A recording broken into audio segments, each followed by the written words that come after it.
करेषणीं ईश्वरीं सर्वभूतानां तामिहोपावहे श्रियां गन्धाक्षतपुष्पाणि समर्पयामि नमस्करोमि। ॐ यश्वानुभावमखिलश्रुतिसारमेक मध्यात्मदीपमतितिरशतां तमोन्धं संसारिणां करुणयाः पुराणगुह्यं तं व्याससूनुमुपयामि गुरुं मुनीनां। प्रार्थनापूर्वक नमस्कारान् समर्पयामि। तुलसी पूजनम्। ओम श्रीश्च ते लक्ष्मीश्च पत्न्या बहोरात्रे पार्श्वे नक्षत्राणि रूपमश्विनो व्यातम् विष्णन्निखाणमुं मयि खाण सर्वलोकं मयि खाण। भगवती तुलसी देव्यै नमः। ध्याय ध्यानं समर्पयामि। जलं प्रपूर्य सर्वोपचारार्थे गन्धाक्षतपुष्पाणि गन्धद्वारां दुराधर्षां नित्यपुष्टां करीषणीं ईश्वरीं सर्वभूतानां तामिहोपावहे श्रियां नैवेद्यं निवेदयामि। शर्कराखण्डखाद्यानि दधिक्षीराघृतानि च आहारं भक्षभोज्यं च नैवेद्यं प्रतिगृह्यतां। नैवेद्यान्ते आचमनीयं जलं समर्पयामि। पूर्वापोषणम् उत्तरापोषणं हस्तमुखप्रक्षालनम् एलादिलवङ्गचूर्णं ऋतुकालोद्भावफलं समर्पयामि। नमस्करोमि। नमो देव्यै महादेव्यै शिवायै सततं नमः। नमः प्रकृत्यै भद्रायै नियताः प्रणता स्मतां। भगवती तुलसी देव्यै नमः। प्रार्थनापूर्वक नमस्कारान् समर्पयामि। भागवत पूजनम्। हस्ते अक्षतपुष्पाण्यादाय ओम जन्माद्यस्य त्वन्मयादितरतश्चार्थे सुविज्ञस्वराट् तेने ब्रह्महृदाय आदिकवये मुह्यन्ति यत्सूरया तेजो वारिमृदां यथा विनिमयो यत्र त्रिसर्गो मृषा धाम्ना स्वेन सदा निरस्तकुहकं सत्यं परं धीमहि। श्रीमद्भागवत महापुराणाय ध्याय ध्यानं समर्पयामि। पूजनार्थे गन्धाक्षतपुष्पाणि। ओम त्वां गन्धर्वा अघनस्त्वामिन्द्रस्त्वां बृहस्पतेः त्वामोघदेशो मो राजा विद्वान् क्ष्मादमुच्यत। श्रीखण्डं चन्दनं दिव्यं गन्धाढ्यं सुमनोहरं विलेपनं सुरश्रेष्ठ चन्दनं प्रतिगृह्यतां। पुष्पं पुष्पमालां समर्पयामि। नैवेद्यं निवेदयामि। नाभ्यायाशीदन्तरिक्षगुं शेष्णोद्योः समवर्तत पद्भ्यां भूमिर्दिशः श्रोत्रा तथा लोकान् अकल्पयन्। नैवेद्यं निवेदयामि। नैवेद्यान्ते आचमनीयं जलं समर्पयामि। पूर्वापोषणम् उत्तरापोषणं हस्तमुखप्रक्षालनम् एलादिलवङ्गचूर्णं ऋतुकालोद्भावफलम् इदं फलं मया देव स्थापितं पुरतस्तव तेन मे सफलावाप्तिर्भवेत् जन्मनि जन्मनि यथाशक्ति द्रव्यदक्षिणां समर्पयामि। हिरण्यगर्भगर्भस्थं हेमबीजं विभावशोः अनन्त पुण्यफलदाय तत्शान्तिं प्रयक्ष मे। शेषोपचारार्थे नमस्करोमि। कस्तूरी तिलकं ललाटपटले वक्षस्थले कौस्तुभं नासाग्रे वरमौक्तिकं करतले वेणुकरे कङ्कणं सर्वाङ्गे हरिचन्दनं सुललितं कण्ठे च मुक्तावली गोपस्त्रीपरवेष्टितो विजयते गोपालचूडामणि। प्रार्थनापूर्वक नमस्कारान् समर्पयामि। गुरुदेव पूजनम्।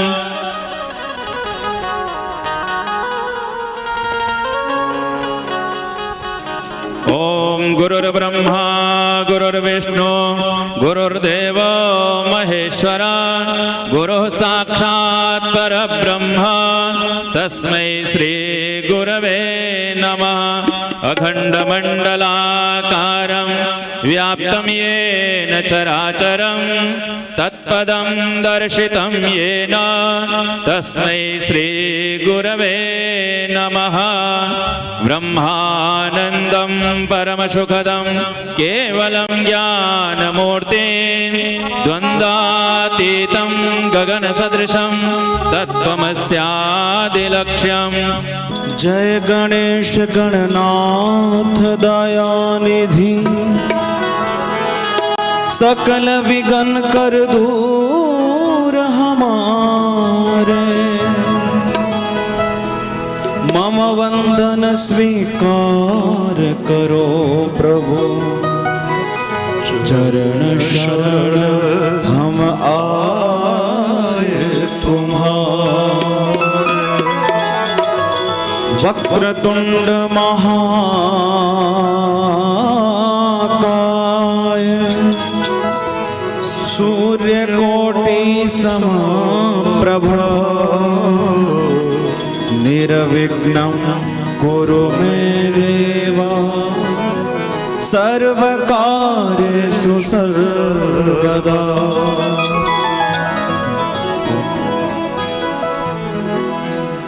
जय गणपति वंदन गणनायक, जय गणपति वंदन गणनायक।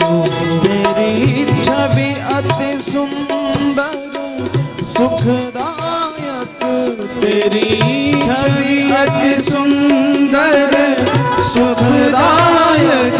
जय गणपति वंदन गणनायक, जय गणपति वंदन गणनायक।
सारा तेरा सुमिरन करते सारा तेरा सुमिरन करते सारा सबसे पहले सुखदायक जय गणपति वंदन गणनायक जय गणपति वंदन गणनायक।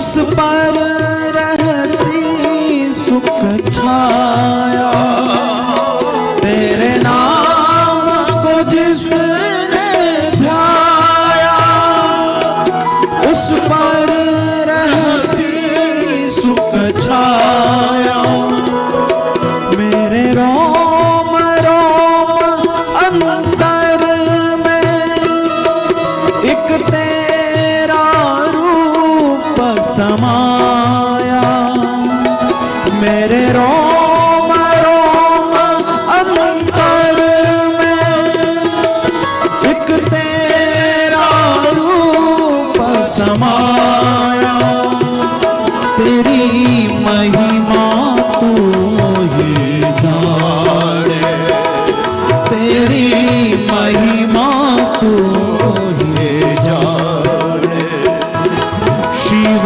पार्वती के बालक जय गणपति वंदन गणनायक जय गणपति वंदन गणनायक तेरी छवि अति सुंदर सुखदायक तेरी छवि अति सुंदर सुखदायक जय गणपति वंदन गणनायक जय गणपति वंदन गणनायक जय गणपति वंदन गणनायक। गणपति भगवान की जय।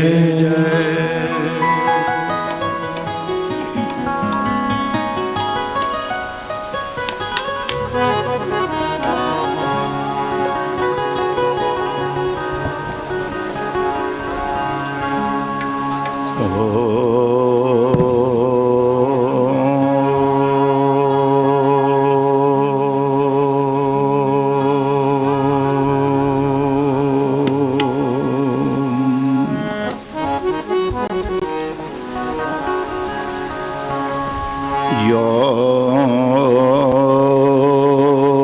ब्रह्माणं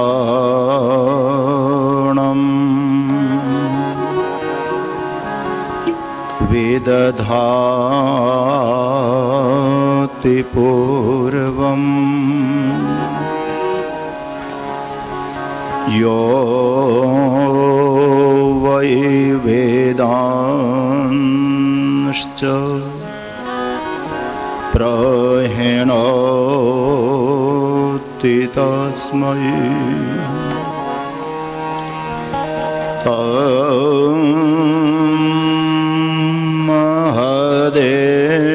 महदेव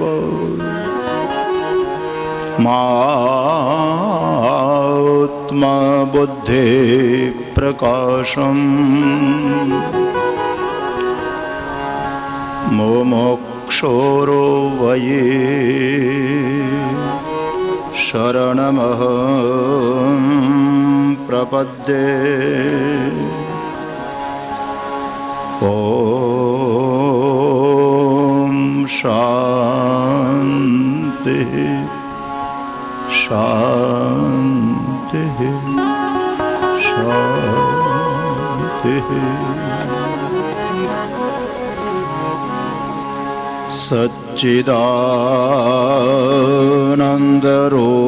सच्चिदानन्दरूपाय विश्वोत्पत्त्यादि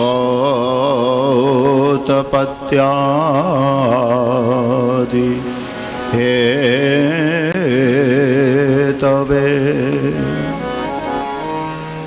तापत्रय विनाशाय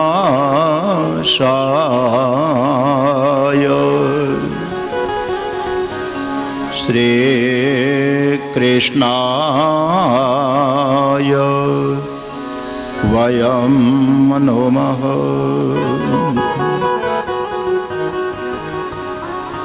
यं प्रव्रजन्तमनुपेतमपेतकृत्यं द्वैपायनो विरह कातर आजुहाव पुत्रेति तन्मयतया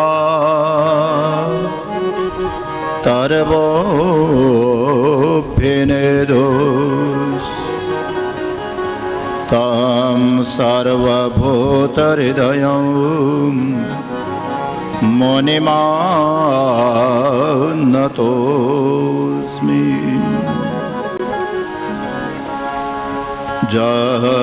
जन्माद्यस्य यतोऽन्वयादितरतश्च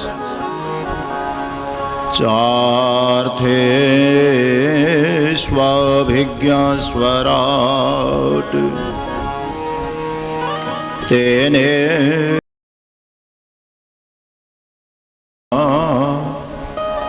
य आदिकवये मुह्यन्ति यतसूरय तेजो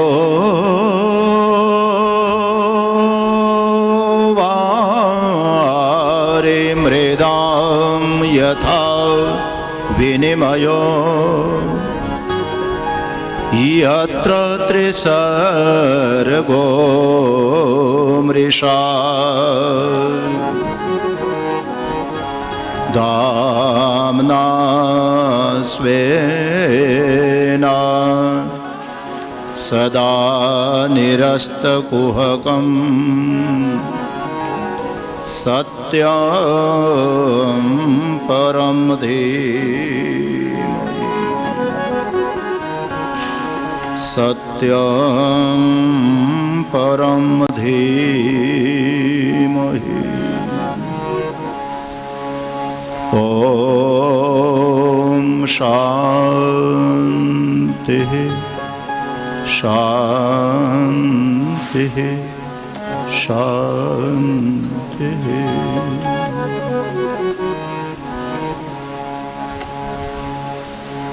श्री कृष्ण गोविंद हरे मुरारे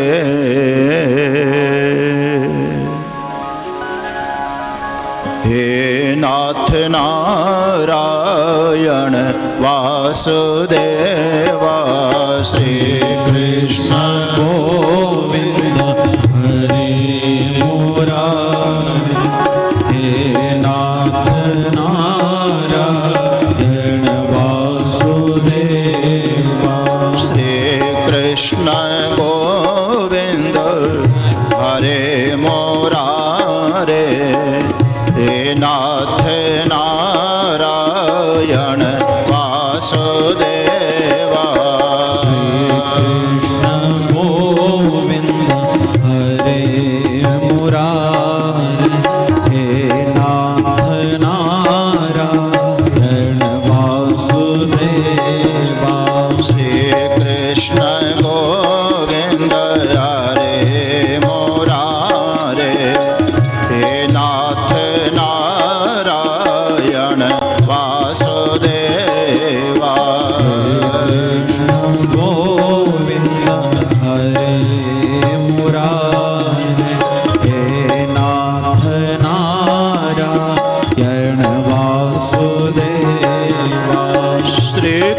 कृष्ण गोविंद हरे मुरारे हे नाथ नारायण वासुदेवा कृष्ण गोविंद हरे मुरारे हे नाथ नारायण वासुदेवा श्री कृष्ण गोविंद हरे मुरारे हे नाथ नारायण वासुदेवा कृष्ण गोविंद हरे मुरारे हे नाथ नारायण वासुदेवा श्री कृष्ण गोविंद हरे मुरारे हे नाथ नारायण वासुदेवा कृष्ण बोलिए सभी भाव से बोलिए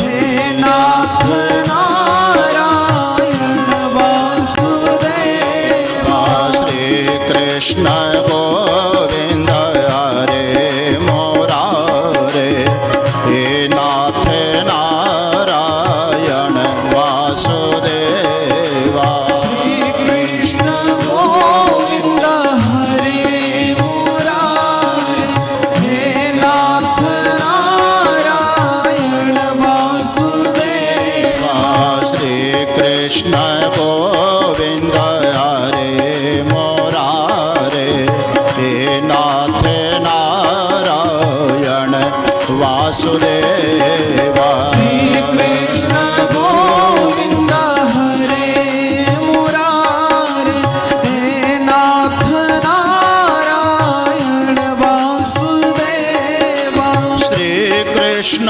गोविंद हरे मुरारे हे नाथ नारायण वासुदेवा कृष्ण गोविंद हरे मुरारे हे नाथ नारायण वासुदेवा श्री कृष्ण गोविंद हरे मुरारे हे नाथ नारायण वासुदेवा कृष्ण गोविंद हरे मुरारे हे नाथ नारायण वासुदेवा श्री कृष्ण गोविंद हरे मुरारे हे नाथ नारायण वासुदेवा कृष्ण गोविंद हरे मुरारे हे नाथ नारायण वासुदेवा श्री कृष्ण गोविंद हरे मुरारे हे नाथ नारायण वासुदेवा कृष्ण गोविंद हरे मुरारे हे नाथ नारायण वासुदेवा श्री कृष्ण गोविंद हरे मुरारे हे नाथ नारायण वासुदेवा कृष्ण गोविंद हरे मुरारे हे नाथ नारायण वासुदेवा श्री कृष्ण गोविंद हरे मुरारे हे नाथ नारायण वासुदेवा कृष्ण गोविंद हरे मुरारे हे नाथ नारायण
सत्य सनातन धर्म की सद्गुरु देव महाराज की गोपाल कृष्ण भगवान की भागवत भगवान की सुखदेव जी महाराज की पवन पुत्र हनुमान जी महाराज की ओम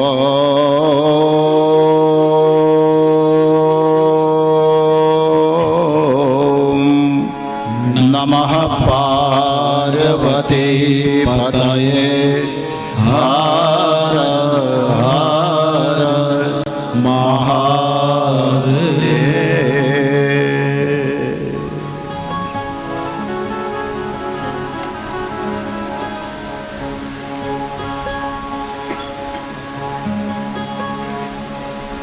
धर्म प्राण महानगर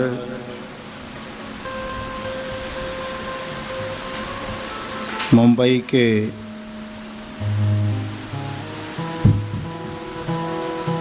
अंधेरी उपनगर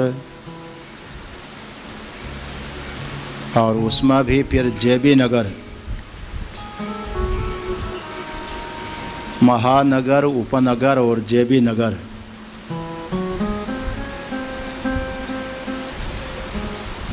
के इस पवित्र क्षेत्र में भगवान लक्ष्मी नारायण जी के पावन मंदिर में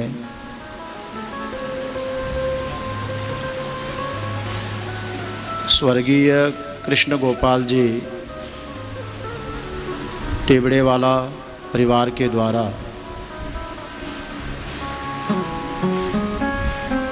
बहन श्रीमती सुदेश बहन जी टेबड़ेवाला,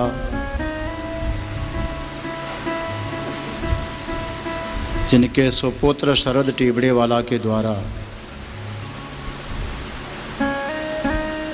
आज पवित्र भागवत का कथा अनुष्ठान प्रारंभ होने जा रहा है।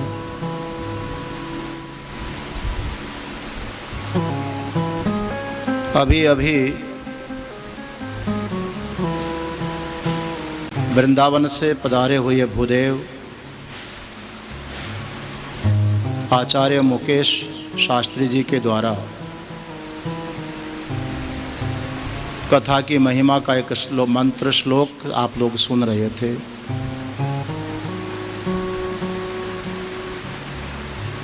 भाग्योदयन बहु जन्म समर्जितेन सत्संगमं च लभते पुरुषो यदा वै। कथा श्रवण करने का सौभाग्य कब प्राप्त होता है? तो व्यास जी महाराज स्वयं कहते हैं कि बहु जन्म समर्जितेन भाग्योदयन। कोई एक जन्म का पुण्य कर्म नहीं, वो हमारे सोए हुए पुण्य कर्म जिनको हम लोगों ने ही किया है, पर हमें भी मालूम नहीं है कि हमने कौन कौन से पुण्य किए हैं। इस जीवन में हमसे कोई अच्छा हुआ संभवतः हमें याद हो भी सकता है, पर जन्मांतर में हम लोगों के द्वारा जो पुण्य कर्म हुए हमें मालूम नहीं। वो हमारे पुण्य कर्म सोए हुए कर्म थे। उन्हीं पुण्य कर्मों ने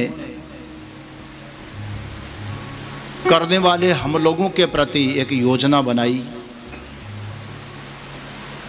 विभिन्न प्रकार के पुण्य कर्म, किसी ने अपने शरीर से सेवा की हो, परिवार की सेवा की हो, समाज की सेवा की हो, अपने साधनों का सदुपयोग किया हो, धन के द्वारा प्राप्त साधनों के द्वारा सेवा में उपयोग किया हो, पुण्य कर्म है। तीर्थ व्रत किया हो, नक्षत्र चलाया हो, पुण्य कर्म है। रोगी को दवा दी हो, हॉस्पिटलाइज किया हो, पुण्य कर्म है। न मालूम हमने पूर्व जन्म में कौन कौन से पुण्य कर्म किए होंगे। इसमें तो कोई संदेह नहीं कि हमने पुण्य कर्म किए हैं। यदि हमारे पुण्य कर्म न होते तो कम से कम आज इस सभा में हम उपस्थित नहीं होते। हमारे सभी पुण्य कर्मों ने एक सभा की और विचार किया कि कई प्रकार के सत्कर्म करने वाले, पुण्य कर्म करने वाले इस जीव को कोई बढ़िया से बढ़िया फल प्रदान कर दिया जाए, इसके कर्म का फल इसको मिले।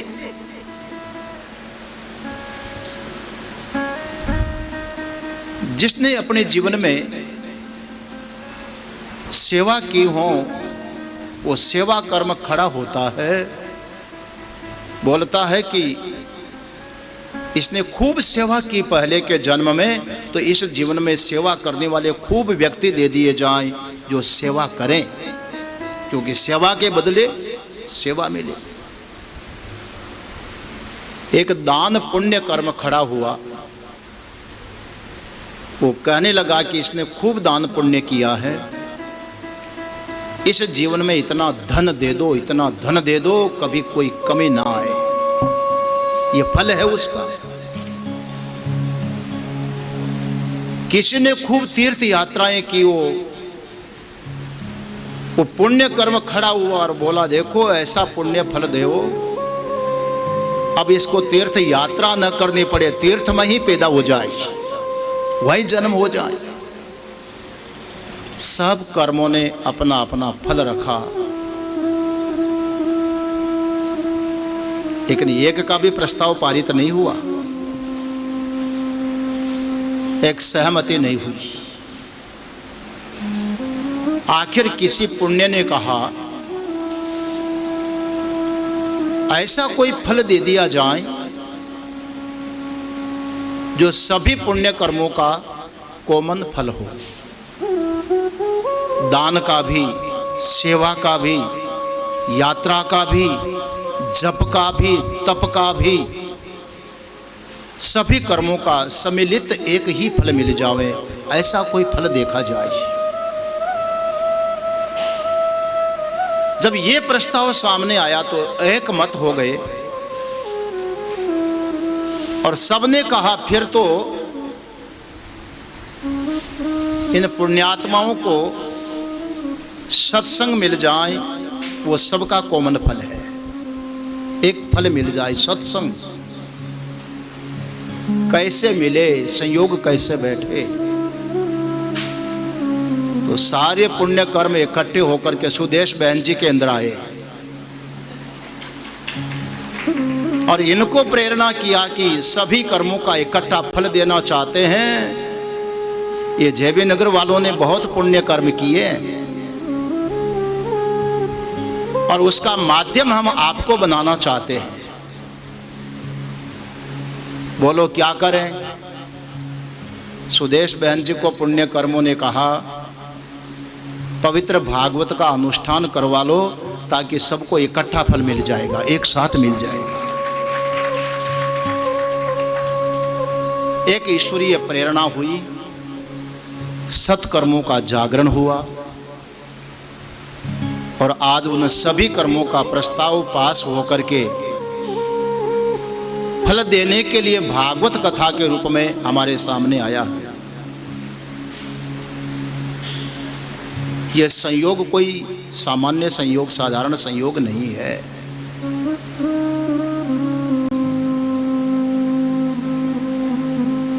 माताओं, सज्जनों, संयोग तो बहुत सुंदर आया,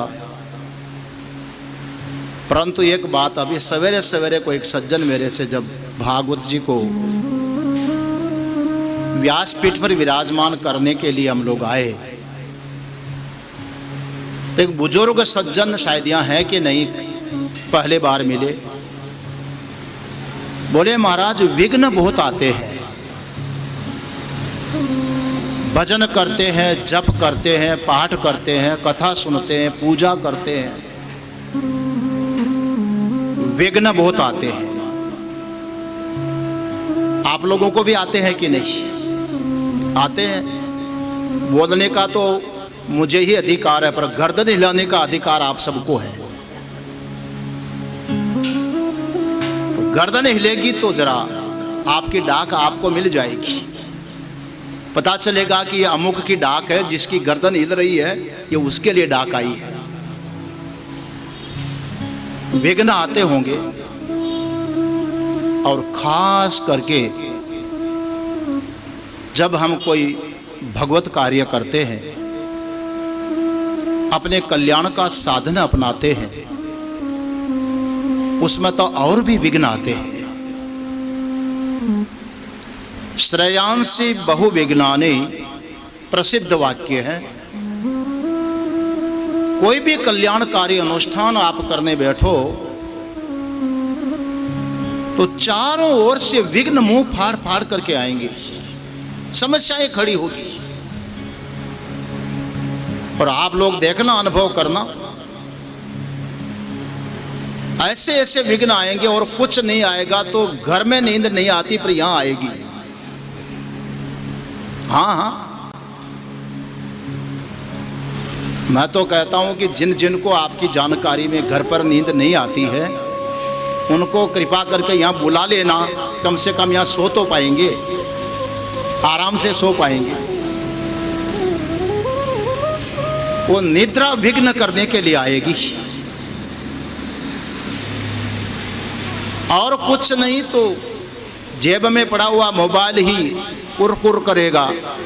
साइलेंट कर दोगे तो वाइब्रेशन करेगा, वो भी विघ्न पैदा होगा। आप देखना, होगा, जरूर होगा। और कुछ नहीं, आप तो साइलेंट करके बैठे हो मोबाइल को, पर पड़ोसी का मोबाइल बज रहा, वही आपको विघ्न पैदा कर देगा, वो भी करेगा। आज तो अभी श्री गणेश हैं, जब संख्या बढ़ेगी तब देखना बहनों को धीरे धीरे कान में बातें कैसे होती है। वो विघ्न आएगा जब संख्या बढ़ेगी। कुछ नहीं तो बैठे बैठे घुटनों में ही दर्द शुरू हो जाएगा, कोई शरीर आवश्यकता मांग लेगा। श्रेयांसी बहुविघ्नानि। माताओं, सज्जनों, अपने कल्याणकारी इस साधन में विघ्न आने की प्रबल संभावनाएं होती है।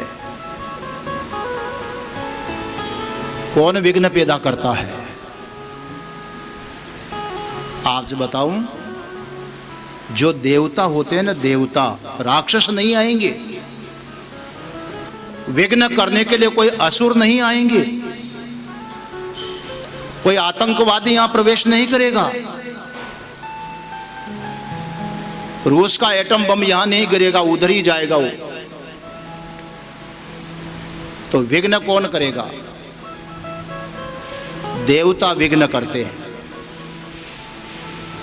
देवता दो रूप में होते हैं, एक अध्यात्म में भी होते हैं और अधिभूत में भी होते हैं। प्रकृति के माध्यम से बाहर से विघ्न करेंगे, मन की अशांति, शरीर की आवश्यकताओं आदि के रूप में भीतर से विघ्न पैदा करेंगे। देवता विघ्न पैदा करेंगे। बोले महाराज, हम कथा सुनने के लिए आए हैं, ये देवताओं के पेट में दर्द क्यों होता, वो क्यों विघ्न पैदा करते हैं, हमने उनका क्या बिगाड़ा? सज्जनों, माताओं, ऐसा आता है शास्त्रों में कि देवता मनुष्य को अपना पशु समझते हैं। अब गाय वाय तो बंबई वाले पाल नहीं पाएंगे, मगर कुत्ते तो पालते ही होंगे ना। किस लिए पालते हो? घर में कुत्ता क्यों रखता है व्यक्ति? एक मुंबई वाले के फार्म हाउस पे गए तो कुत्ते पाल रखे, बड़े बड़े कुत्ते। हमने पूछा ये क्यों पाल के रखे? बोले महाराज रात्रि को यही चौकीदारी करते हैं,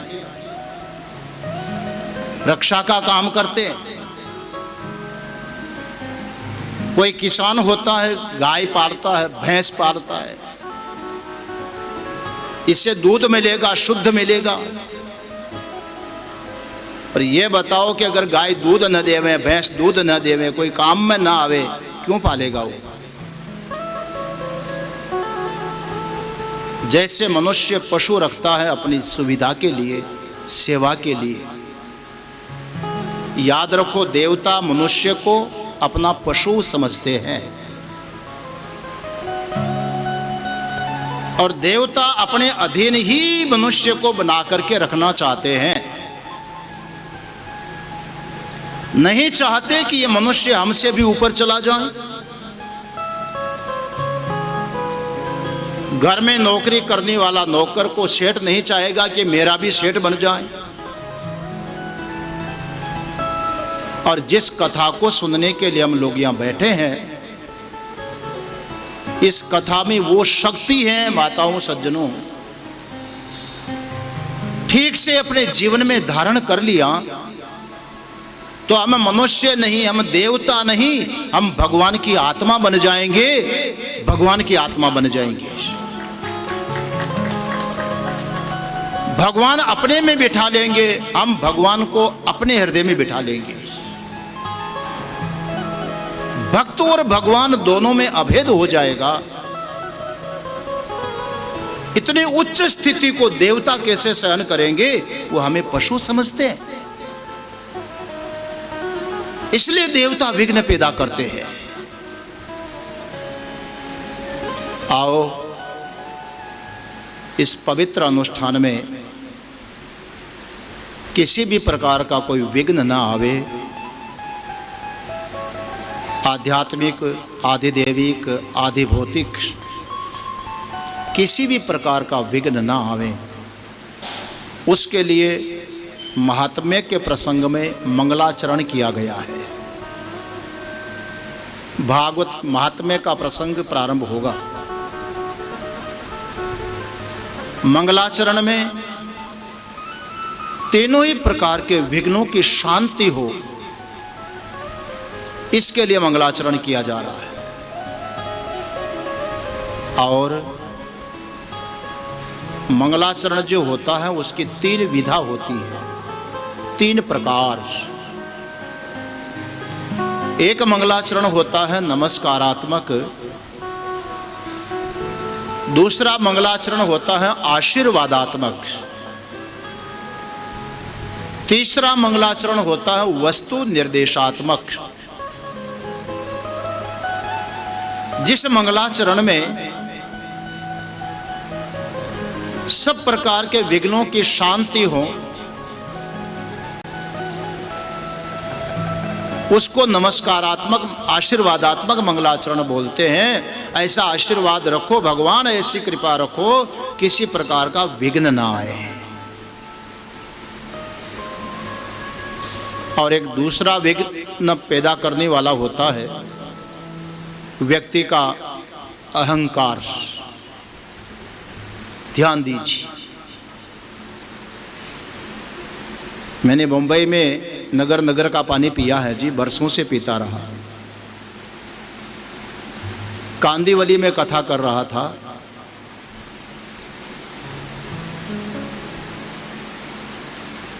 ब्रह्मलीन सरदेव स्वामी काशिकानंद जी महाराज एक बात सुना रहे थे।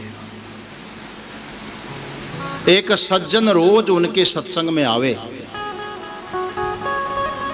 पर वो माता जी उनके घर से जो श्रीमती जी थी वो कथा में नहीं आती थी, जबकि दोनों को घर में कोई काम नहीं। बच्चों के बच्चों ने 3 पीढ़ी ने काम संभाल लिया, फ्री थे। स्वामी जी ने कहा आप अकेले अकेले आते हो, सेठानी जी को भी लाया करो। बोला महाराज जी मैंने बहुत बार कहा पर वो आना ही नहीं चाहती। एक दिन महाराज जी आप घर पधारें, हमारा आंगन भी पवित्र हो जाएगा, पर आप स्वयं कहेंगे तो शायद सेठानी जी भी कथा में आवे। महाराज जी ने समय दे दिया।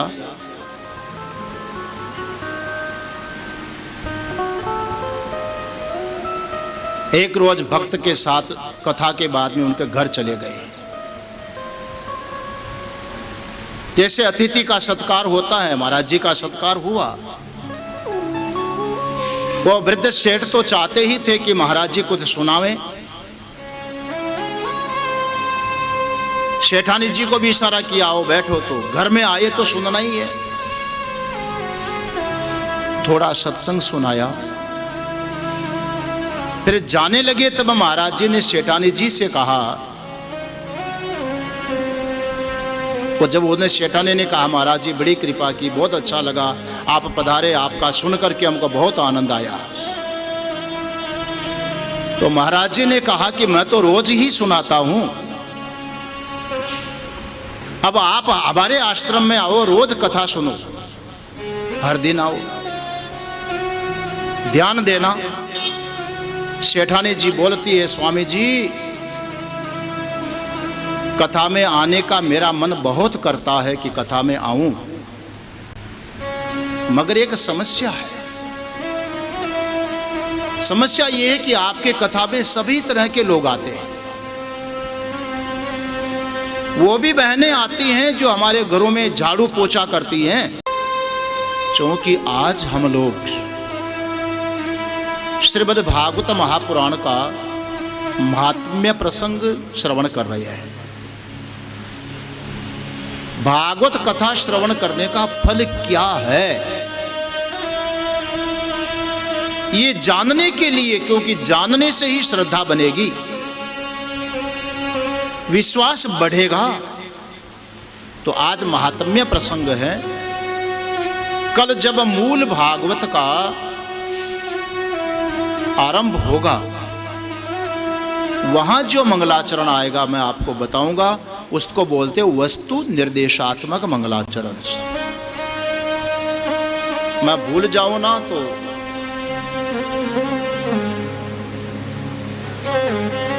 ये कानोड़िया जी आए हैं कलकत्ता से, याद दिलाने के लिए याद दिला देना।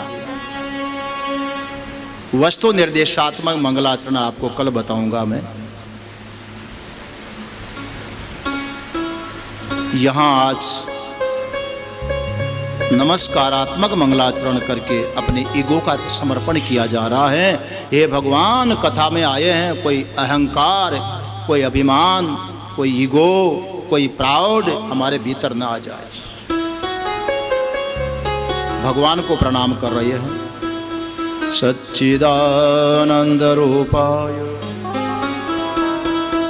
विश्वोत्पत्त्यादि हेतवे तापत्रय विनाशाय श्री कृष्णाय वयं नमः। हम भगवान श्री कृष्ण को प्रणाम करते हैं।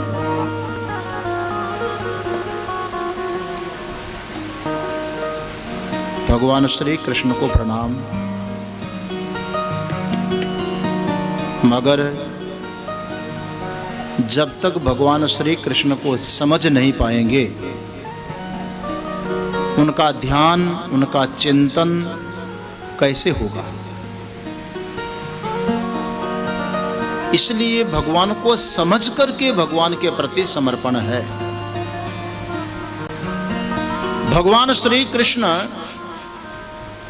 एक बात तो आप याद रख लें कि कभी यह मत बोलना कि भगवान कृष्ण थे जिन्होंने ऐसा किया, कभी ऐसा मत बोलिएगा। या भगवान होंगे, भगवान को काल की परिधि में सीमित नहीं किया जा सकता। थे, हैं या होंगे, ऐसा नहीं। भगवान श्री कृष्ण है, अभी है, वर्तमान में है, तो फिर दिखाई क्यों नहीं पड़ते? बोले दिखाई पड़ेंगे, आप आंख खोलो, बाहर की भी खोलो और भीतर की भी खोलो। बाहर भी दिखाई पड़ेंगे, भीतर से वाली आंख से भी दिखाई पड़ेंगे। भगवान श्री कृष्ण का रूप और स्वरूप दोनों ही आपको समझ में आएगा। भगवान श्री कृष्ण स्वरूप से क्या है तो मंगलाचरण में बताया, सच्चिदानंद रूपाय। भगवान श्री कृष्ण सतचित आनंद स्वरूप है। स्वरूप वो होता है जो कभी बदलता नहीं है। शब्दों पर ध्यान दें, बहुत ज्यादा व्याख्या तो नहीं कर पाएंगे। एक बार जोधपुर में 10 रोज तक मंगलाचरण पर ही प्रवचन हुआ। तो वो तो संभव नहीं कि ऐसा करने बैठेंगे तो सुदेश बहन जी कहेंगे, महाराज जी ये तो प्रेमपुरी जी सत्संग मंडल में सुना दिए होते, फिर मंदिर में क्यों लाए?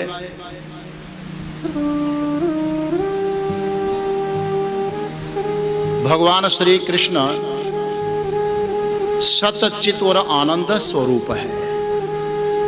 सज्जनों, सत का अर्थ होता है जो सदैव विद्यमान रहे। अस्ति इति सत जो है,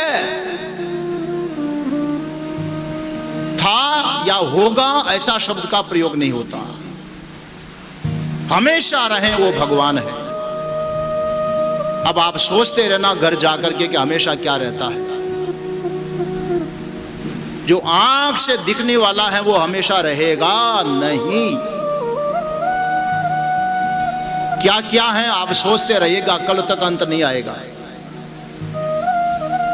जो आंख से दिख रहा है वो सदैव रहेगा नहीं, पर जिस पर दिख रहा है वो भगवान श्री कृष्ण है। वो ना हो तो कुछ दिखेगा ही नहीं, वो सत्य है। भगवान श्री कृष्ण चित माने चैतन्य है। हम प्रणाम करते हैं तो हमको देख रहा है, हम समर्पित होते हैं तो स्वीकार कर रहा है। कारण कि वो जड़ नहीं है, पत्थर की तरह है, वो चेतन है। हमारे भाव को भावग्राही जनार्दन भीतर में बैठ करके हमारे भाव को देख रहा है, चेतन है। और भगवान श्री कृष्ण आनंद स्वरूप है, उसमें कभी भी दुख नहीं है। आनंद स्वरूप है। सुख की भी एक सुपर क्वालिटी है ना, उसको आनंद बोलते हैं। आनंद के बाद और कुछ नहीं रहता। गहरी नींद आती है, उठे तो एकदम सारी थकान दूर हो चुकी है, मस्तिष्क एकदम हल्का हल्का हो गया है, ताजगी आ गई। तब आप कहते हैं वाह वाह, आज तो ऐसी नींद आई, आनंद ही आ गया। सब थकान मिट गई, मस्तिष्क हल्का हो गया, आनंद आ गया। आनंद के बाद और कुछ पाने की इच्छा नहीं रह जाती। भगवान श्री कृष्ण आनंद स्वरूप है। भगवान कृष्ण आनंद रूप में मिल गए ना, फिर आपको कुछ भी पाने की इच्छा नहीं रहेगी। आनंद स्वरूप, ऐसे सतचित आनंद स्वरूप भगवान कृष्ण को हम प्रणाम करते हैं। यह स्वरूप लक्षण है। मगर महाराज आप कह रहे हो, भागवत में लिखा है, हम श्रद्धा से सुन रहे हैं, पर फिर भी भगवान कृष्ण समझ में नहीं आ रहे। हम मान रहे हैं पर जान नहीं रहे। तब कहते हैं आओ तटस्थ लक्षणों से शुरुआत करो, जो दिख रहा है उसके संबंध में विचार करो। आकाश, वायु, तेज, जल, पृथ्वी, ये 5 महाभूत हैं, किसने बनाए हैं? और 5 महाभूतों से भौतिक जो जगत बना है, समष्टि और व्यष्टि शक्तियां, सूर्य भी देखते हैं, चंद्रमा भी देखते हैं, पृथ्वी भी देखते हैं, ग्रह नक्षत्र तारे भी देखते हैं, इनका निर्माता कौन है? दूसरा सवाल खड़ा होता है, इनका संचालक कौन है, ऑपरेटर कौन है? एक वर्ष में 6 ऋतु होती है, सर्दी, गर्मी, वर्षा, वसंत आदि। 6 महीने सूर्य नारायण उत्तरायण में, 6 महीने दक्षिणायन में। ये गति कौन दे रहा है? इनको बनाया किसने? इनको गति कौन दे रहा है? प्रश्न खड़ा होगा। 5 भूतों से इतना सुंदर देखो हम लोग बैठे, व्यष्टि शरीर, क्षति जल पावक गगन समीरा, पंच रचित यह अधम शरीरा। 5 भूतों से बना हुआ जो शरीर है, आप सोचिएगा कि इसको बनाया किसने? पिताजी ने बनाया कि माताश्री ने बनाया कि दोनों ने मिलकर बनाया? किसने बनाया? कोई भी दावा नहीं कर सकते कि हमने बनाया। तो फिर बनाने वाला कौन है? बंगला अजब बना दरवेश, जिसमें नारायण प्रवेश। और फिर इसमें चेतना, एक पत्थर में चेतना नहीं है, इस शरीर में चेतना डाल दी, इसलिए चेतना से एक बोल रहा, एक सुन रहा है। ये काम किसने किया है? विभिन्न प्रकार के प्राणी, 84 लाख योनियां, क्या डिजाइनें निकाली है देखो तो सही। किसने बनाया है?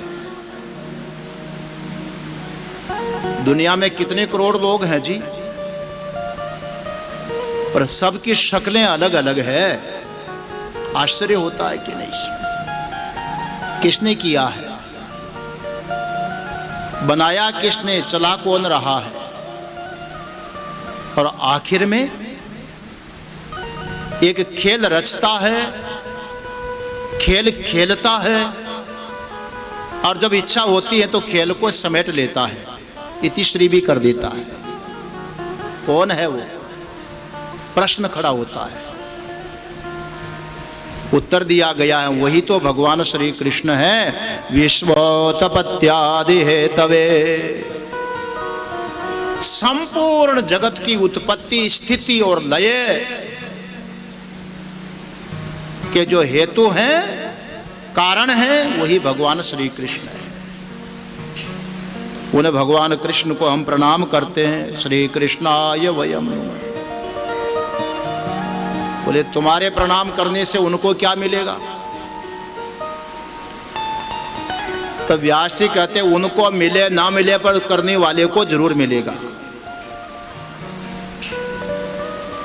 प्रणाम करने वाले को मिलेगा। तापत्रय विनाशाय, जिसने भगवान को इस प्रकार से चिंतन करके अपना समर्पण किया है, उसका आध्यात्मिक, आधि देविक, आधि भौतिक 3 प्रकार का जो ताप है, ताप माने दुख, और दुख होता है पाप का फल। भगवान श्री कृष्ण वो है मेरी माताओं सज्जनों, पहले के जन्म में हमने कितने ही पाप कर लिए हों, अब कहते हैं कि देखो कर्म का फल तो भोगना पड़ेगा। पर यहां यदि हमने भगवान को हृदय से प्रणाम कर लिया तो उस पाप का फल जो ताप दुख है भगवान उसका भी विनाश कर डालते हैं, उसको भी समाप्त कर देते हैं। ऐसे भगवान श्री कृष्ण को हम प्रणाम करते हैं। प्रश्न खड़ा हुआ कि इतनी विचित्र दुनिया भगवान ने आखिर बनाई कैसे? अरे एक इंसान अपना परिवार बढ़ाता है तो उसको जोड़ा तो बनना पड़ता है, नहीं तो परिवार कैसे बढ़ाएगा? भगवान ने ये दुनिया को बढ़ाया कैसे, बनाया कैसे, चलाया कैसे? तब कहते हैं कि केवल भगवान नहीं, हम भगवान की शक्ति को भी साथ में प्रणाम करते हैं। श्री कृष्णाय वयम नमः। श्री बानी भगवान की शक्ति। आप मंदिर में देख लो महाराज, भगवान मंदिर कौन सा है, क्या नाम है? लक्ष्मी नारायण मंदिर नहीं है तो लक्ष्मी नारायण मंदिर है, क्योंकि भगवान शक्ति के बिना अकेले कुछ नहीं कर सकते। इसलिए राधा कृष्ण कहो, लक्ष्मी नारायण कहो, सीताराम कहो, देवी आगे ही रहेगी। शक्ति के बिना शक्तिमान अकेला कुछ नहीं कर पाएगा। यहां भी सर्वशक्तिमान जो भगवान कृष्ण हैं उनको श्री कृष्णाय वयम नमः। कृष्ण श्री के साथ में है, शक्ति के साथ में है। वेदांती लोग या ज्यादा वेदांत वाले बैठे होंगे जिनको माया बोलते हैं, प्रकृति बोलते हैं, वही यहाँ पर श्री हैं। भगवान मायापति, श्री कृष्ण प्रकृतिपति, भगवान श्री कृष्ण जो सारा खेल रच रहे हैं, उन भगवान को हम हृदय से प्रणाम करते हैं। वयम नुमः। और माताओं सज्जनों, केवल बोलने वाला ही प्रणाम करे ऐसा नहीं, केवल सुनने वाला ही प्रणाम करें ऐसा भी नहीं। विघ्न किसी को भी आ सकता है, इसलिए यहां आया वयम नमः। संस्कृत में वयम का अर्थ होता हम सब, श्रोता वक्ता सभी मिलकर के भगवान श्री कृष्ण को प्रणाम करते हैं। श्री कृष्ण गोविंद हरे मुरारे, हे नाथ नारायण वासुदेवा। श्री कृष्ण गोविंद हरे मुरारे, हे नाथ नारायण वासुदेवा। श्री कृष्ण गोविंद हरे मुरारे, हे नाथ नारायण वासुदेवा। श्री कृष्ण गोविंद हरे मुरारे, हे नाथ नारायण वासुदेवा। श्री कृष्ण गोविंद हरे मुरारे, हे नाथ नारायण वासुदेवा। श्री कृष्ण गोविंद हरे मुरारे, हे नाथ नारायण वासुदेवा। हे नाथ नारायण वासुदेवा। हे नाथ नारायण वासुदेवा। हे नाथ नारायण वासुदेवा। हे नाथ नारायण वासुदेवा। हे नाथ नारायण वासुदेवा। हे नाथ नारायण वासुदेवा। श्री कृष्ण गोविंद हरे मुरारे, हे नाथ नारायण वासुदेवा। श्री कृष्ण गोविंद हरे मुरारे, हे नाथ नारायण वासुदेवा। श्री कृष्ण गोविंद हरे मुरारे, हे नाथ नारायण वासुदेवा। श्री हरे मुरारे, हे नाथ नारायण वासुदेवा। हे नाथ नारायण वासुदेवा, हे नाथ नारायण वासुदेवा। हे नाथ नारायण वासुदेवा, हे नाथ नारायण वासुदेवा। कृष्ण कन्हैया लाल की जय। मंगलाचरण में कृष्णम वंदे जगद्गुरुम, भगवान श्री कृष्ण को प्रणाम किया और भगवान श्री कृष्ण के स्वरूप का और रूप का ज्ञान जिनके माध्यम से होता है वो है गुरु तत्व। गुरु न हो तो गोविंद का ज्ञान नहीं होगा। तो जिनकी कृपा से भगवान श्री कृष्ण का स्वरूप चिंतन करते हुए तापत्रय की निवृत्ति होती है, उन गुरु का उपकार भूला नहीं जाता। इसलिए मंगलाचरण में अब गुरुदेव को प्रणाम कर रहे हैं, फिर कथा प्रारंभ होगी। गुरुदेव जैसे भगवान कृष्ण के लक्षण वहां बताए, ऐसे ध्यान दो यहाँ गुरु के लक्षण आ रहे हैं। गुरु की स्थिति एक बात बताएं भाई, खरबूजा होता है ना, खरबूजा मारवाड़ में तो खरबूजा ही बोलते हैं, गुजराती कुछ और बोलते हैं, शक्कर टेटी क्या कहते हैं। जब खरबूजा पकता है तो खुशबू बाहर तो आएगी, आम पकता है तो खुशबू बाहर फैलती है कि नहीं। जो भीतर की स्थिति होती है वो आचरण में आती है, अंदर की सोच अपने व्यवहार में झलकती है। गुरु को यहां पर बाहर के व्यवहार से दिखा रहे हैं। यम प्रव्रजन्तमनुपेतमपेत कृत्यम, द्वेपायनो विरह कातर आजुहाव, पुत्रेति तन्मयतया तरवोऽभिनेदु, तं सर्वभूतहृदयं मुनिमानतोऽस्मि। मैं मुनि सुखदेव जी महाराज को प्रणाम करता हूं। कैसे हैं सुखदेव जी? परीक्षित के गुरुदेव कैसे हैं? यम प्रव्रजन्तम अनुपेतम अपेत कृत्यम। सुखदेव जी महाराज वो हैं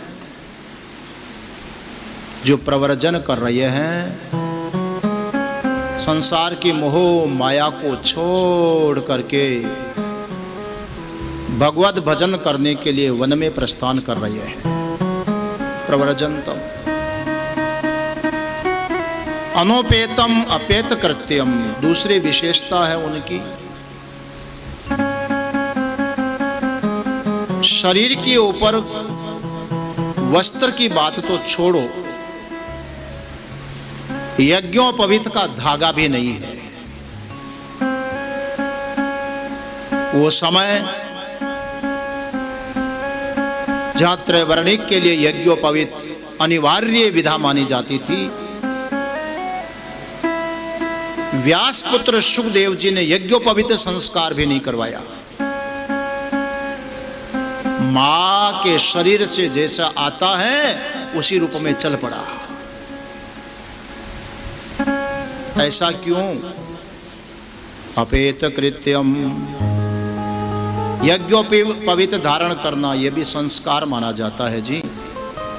हमारे भारतीय सनातन वैदिक परंपरा में 16 संस्कार माने गए हैं, षोडश संस्कार बोलते हैं। गर्भाधान संस्कार से लेकर के अंत्येष्टि संस्कार, इसके बीच में 14 संस्कार और जिसमें यज्ञोपवीत संस्कार मुख्य माना जाता है। होना चाहिए इंसान का, ऐसा शास्त्र में आया है। पर सुखदेव जी महाराज ने महाराज यज्ञोपवीत संस्कार भी नहीं करवाया। क्यों? संस्कार का अर्थ तो आप समझते हैं ना। संस्कार माने एक संस्कार होता है जो छुपी हुई वासना होती है, प्रकट होती है, उसको भी संस्कार बोलते हैं। और दूसरा होता है कि संस्कार माने सफाई। बर्तन झूठा है उसको मल करके उसका संस्कार करते हैं। वस्त्र में बदबू आ रही है, पसीने के गंध आ रही है, उसको सर्प साबुन से स्वच्छ पानी में धो करके संस्कार किया जाता है। कोई धातु है दूषित है, उसको अग्नि में तपा करके संस्कार करते हैं। संस्कार का अर्थ होता है शुद्ध करना, शुद्ध। अब बताइए, कपड़ा एकदम नया है, साफ है, खुशबू आ रही हो, तो फिर उसको धोने की आवश्यकता है क्या? बर्तन एकदम चमक रहा है, आप में शक्ल देख सकते हो दर्पण की, आईने की तरह। अब उसको फिर रगड़ने की, घिसने की कहां जरूरत है? गंदा होता है उसको संस्कार किया जाता है, असंस्कृत हो तो संस्कार करना पड़ता है। प्रिय सुखदेव जी महाराज इसलिए यज्ञोपवीत संस्कार नहीं करवाया कि ये तो जन्म से पहले ही शुद्ध ही पैदा हुए हैं, किसी भी प्रकार का कोई विकार इनके भीतर है ही नहीं। इसलिए सारे कृत्य उनके समाप्त हो चुके हैं। अपगत कृत्यम यस्मात्, उनका कोई कृत्य बाकी नहीं रह गया, पवित्र है।